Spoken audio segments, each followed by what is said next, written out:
बड़े से ऑफिस की लॉबी में बहुत सारे आवेदकों के साथ सीमा भी अपना नाम पुकारे जाने की प्रतीक्षा कर रही थी।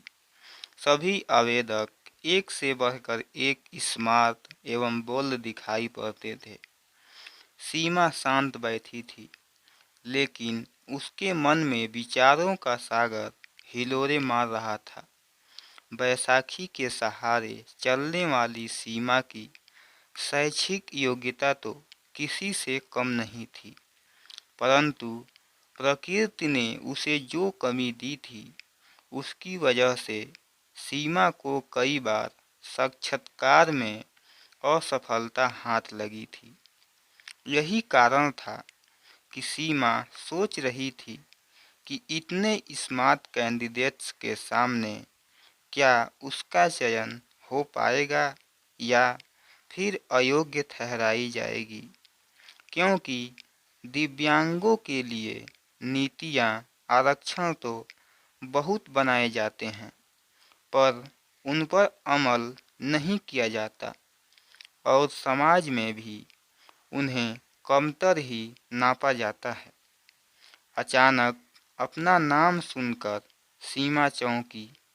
कौन है सीमा? चपरासी ने पूछा। मैं हूँ, सीमा ने हाथ उठाकर जवाब दिया।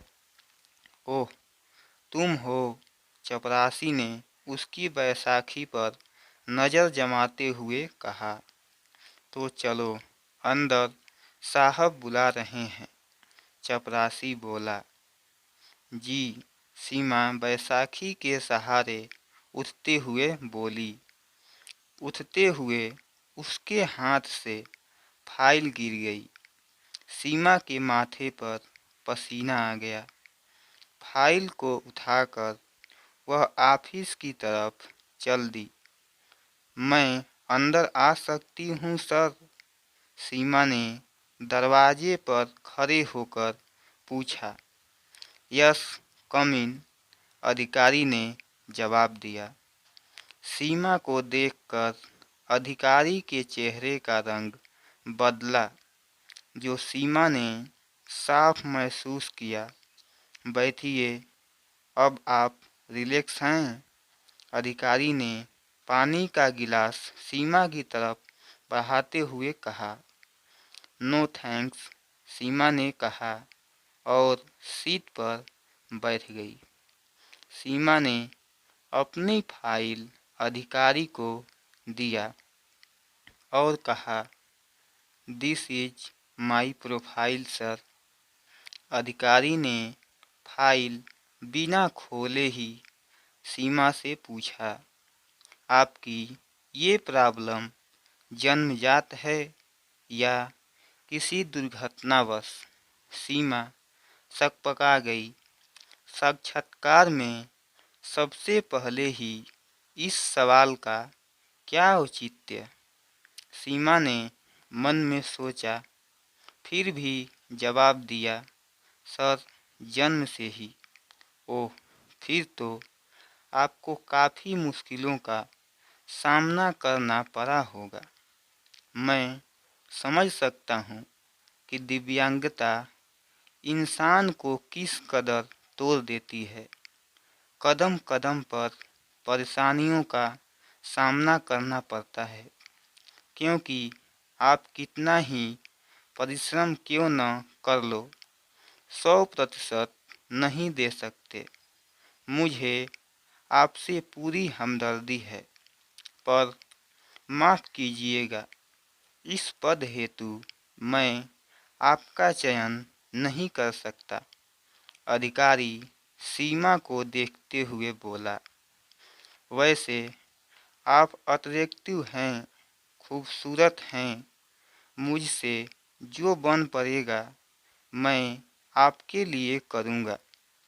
यह कहते हुए अधिकारी ने घंटी बजाकर कहा, नेक्स्ट।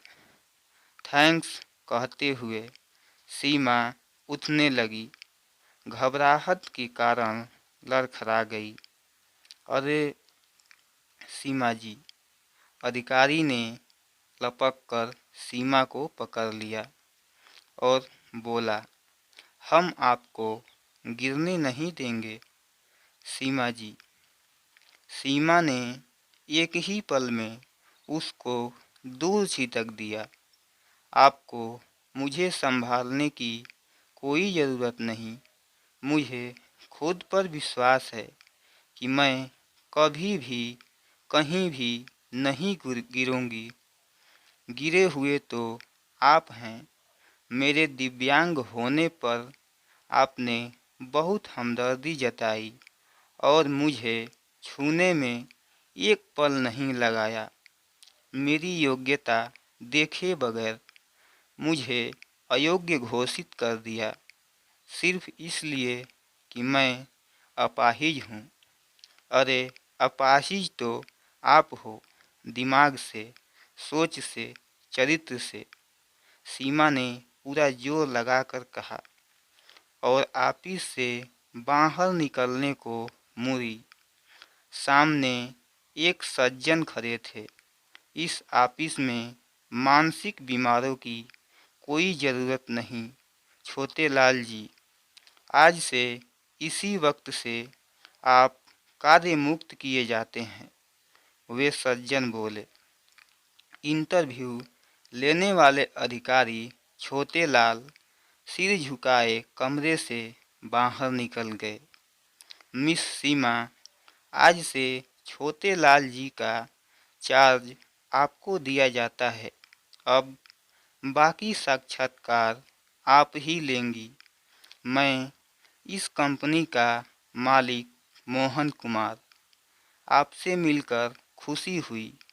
गुड लक कहते हुए मोहन कुमार जी बाहर निकल गए। सीमा हतप्रभ थी। खुशी के आंसू उसकी पलकों पर थे।